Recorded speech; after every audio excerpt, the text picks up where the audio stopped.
Salam, salam, outsider, le débrief commence maintenant.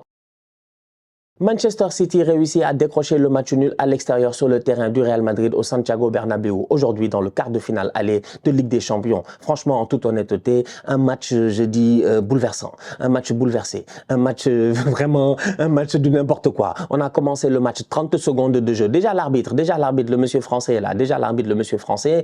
Calme-toi, mais calme-toi, franchement. Je sais pas, moi, c'est quoi son problème. Un arbitre un tout petit peu excité. Un arbitre compliqué. Bref, à l'image de l'arbitrage aujourd'hui en Ligue 1, je pense que nous tous on le sait. Donc le mec, il est là en quart de finale de Ligue des Champions, même pas 30 secondes de jeu, Aurélien Tchouaméni se lance, oui, effectivement, il y a faute, carton jaune direct, aucune pitié. Donc du coup, Tchouaméni, pendant tout le match, il doit jouer avec un carton jaune sur la tête, en sachant qu'aujourd'hui, il est dans une position de défenseur central et que Carlo Ancelotti a recommencé à essayer de mettre des kiwis dans ses bolognaises. Je sais pas, franchement. Je sais pas.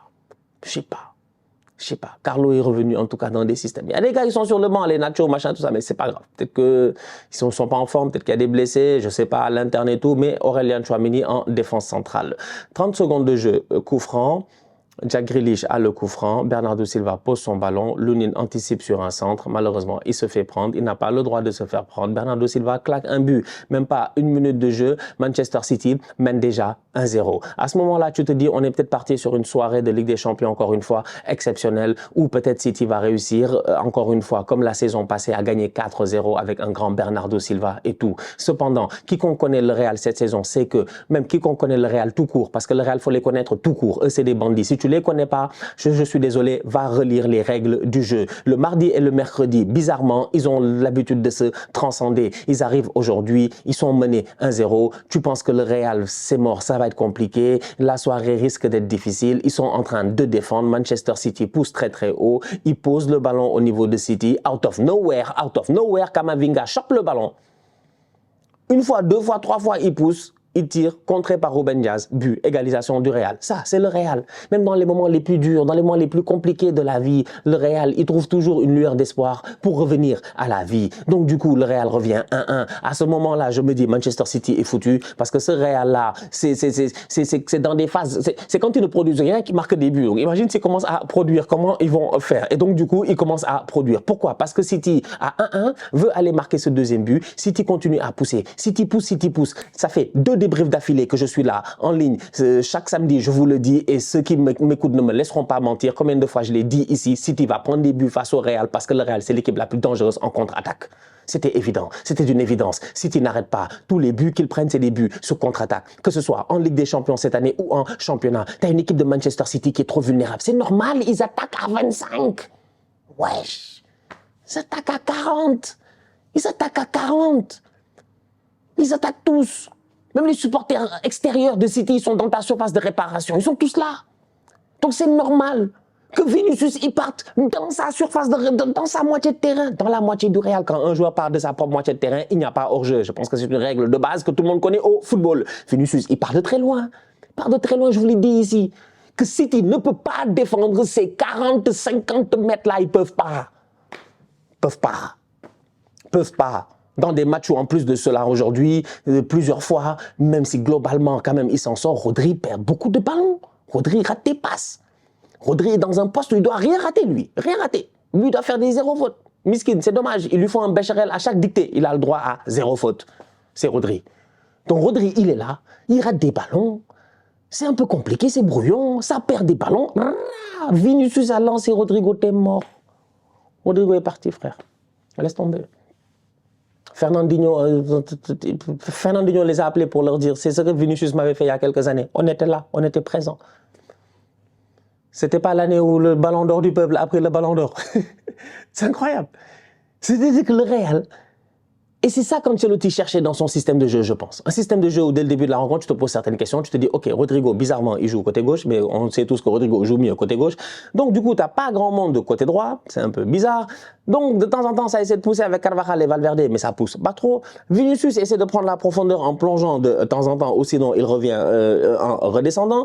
Bellingham joue quand même dans ce rôle-là, entre les lignes au milieu de terrain pour faire cette connexion-là. Mais tu te dis quand même que c'est un Real qui, bizarrement, à part les 4 de derrière, les 3 que tu peux mettre devant Toni Kroos, Camavinga et puis Valverde, devant quand même l'animation est un peu bizarre. Mais ça fonctionne. Pourquoi? Parce que c'est ça que Ancelotti cherchait, parce qu'il savait que cette équipe de City-là, à un moment donné, ils allaient perdre le ballon, à un moment où il ne faut pas le perdre et que sur compte, ils allaient leur faire mal. Rodrigo a claqué son but. 2-1 pour le Real. À ce moment-là, tu te dis, ça va, c'est tranquille.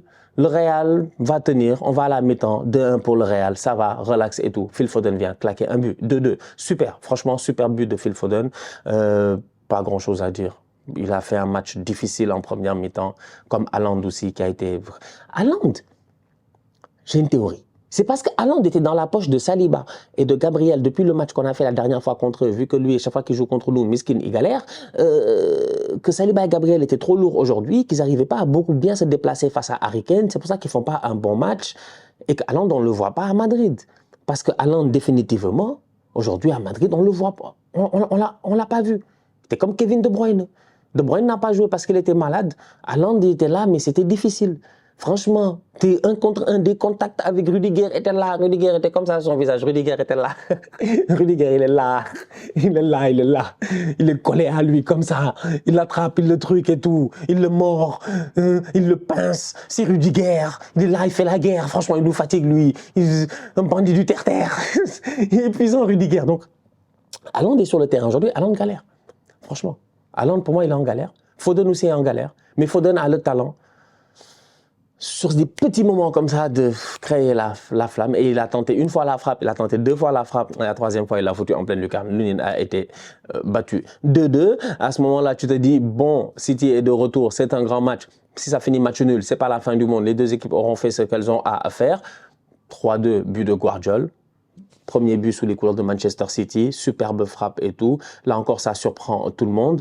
Et ça finit 3-3, évidemment, sur un but de Fede Valverde, passe de Vinicius. Très bon petit centre, reprise de volée superbe. Franchement, superbe. Que des beaux buts aujourd'hui. Hein. Superbe reprise de volée de la part de Fede Valverde qui vient pour claquer ce but du 3-3. Donc, ça finit 3-3 entre City et le Real Madrid. La question à se poser, c'est de savoir finalement, est-ce que quelqu'un a foiré son match? À mon humble avis, non. Je pense que c'est un match qui est tactiquement très compliqué. Très compliqué. C'est un match que tu dois gérer d'une certaine manière. Au niveau du Real, ils peuvent s'en vouloir d'être mal rentrés dans ce match-là, d'avoir encaissé très tôt, mais après ils ont très bien réagi au niveau du Real. Tactiquement parlant, moi je les ai trouvés assez intéressants, mais encore une fois, aujourd'hui on l'a vu plusieurs fois à l'entrée de la surface de réparation, Manchester City, ils avaient des opportunités de frappe. Rodri, à un moment donné, il y pense une fois, il pousse deux fois, il pousse trois fois, il veut frapper, c'est trop tard, le défenseur est déjà sorti. Plusieurs fois ils ont l'espace et tout, parce que pour moi il y a une faiblesse dans ce milieu du Real Madrid là, quand il joue de cette manière-là, c'est que devant la défense, souvent, vu que les gars ont l'habitude de pousser, ça sort trop lentement. Ça sort trop lentement. Ça donne trop d'espace aux tireurs. Aujourd'hui, ils ont donné de l'espace à Phil Foden. Il leur a fait mal. Et je pense qu'il y a d'autres joueurs de Manchester City qui auraient pu aussi en profiter. Maintenant, Carlo Ancelotti, il faut en parler parce que de temps en temps, il prend certains risques. Tchouaméni, tu le mets en défense centrale. Il fait pas un super match aujourd'hui. Mais bon, ça va quand même. À la fin de la journée, le Real prend quand même, voilà, j'ai envie de dire, ce match nul-là qui est important avant le match retour. En attaque, tu vas te demander pourquoi il n'y a pas d'attaquant, il n'y a pas de point de fixation. Mais l'autre question à se poser, c'est pourquoi peut-être un boy comme Brahim Diaz ne joue pas sur le côté de Guardiola pour fatiguer Guardiola, sachant que ce week-end, on a vu Guardiola en championnat, ça a été difficile de sortir à la mi-temps.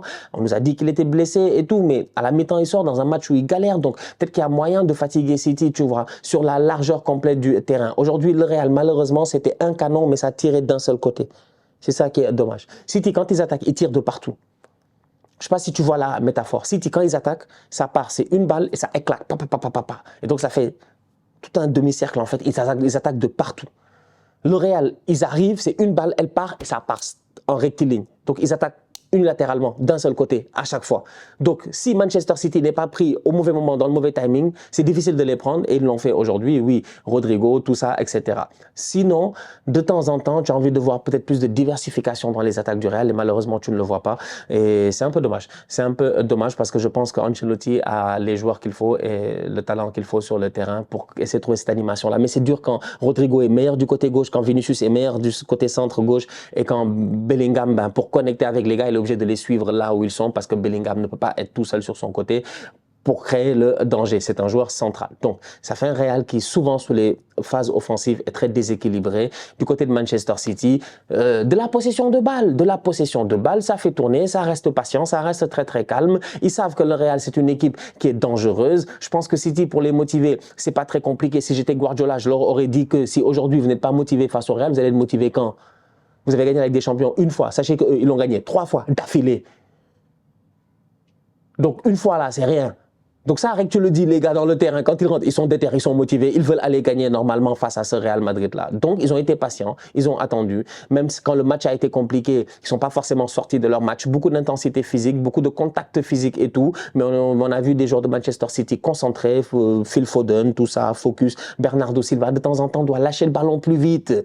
Lâcher plus vite. Il pousse une fois, il pousse 2 fois, il rentre, il perd fort, lâche le ballon. Haaland a fait la course. Grealish est en train d'ouvrir là-bas. Malheureusement, il se fait prendre. Mais là encore, ça tombe sur un très bon match de Antonio Rudiger, défensivement parlant. Donc, de la patience, de la fougue, de la technique, de la malice. 3-3, pour moi, le résultat, il est cohérent, il est logique. J'ai hâte de voir le match retour, ça promet. C'était chaud. Franchement, on a eu une très belle soirée de Ligue des Champions. Entre ces tocards d'Arsenal qui ont fait 2-2 face au Bayern, mais bon, rien n'est encore mort, tout est possible. Écoutez, on va voir ce que ça va donner. Et aujourd'hui, Manchester City et le Real qui font 3-3, je dis c'est chaud, c'est vraiment très chaud. Dans les 2 cas de figure, Arsenal doit battre le Real, doit battre le Bayern, et le Real doit battre City pour se qualifier. En fait, les 2 équipes à domicile là qui ont fait match nul, les 2 équipes à domicile qui ont fait match nul pour leur premier match, doivent gagner, quoi qu'il arrive, au match retour. C'est évident, Stan. Je ne sais pas pourquoi tu le dis, mais bon, bref. La famille, on se capte très bientôt pour une nouvelle vidéo. D'ici là, on continue à liker, on continue à partager, on s'abonne, on s'abonne, on s'abonne. On est ensemble, on reste en santé, c'est le plus important. Tous outsiders.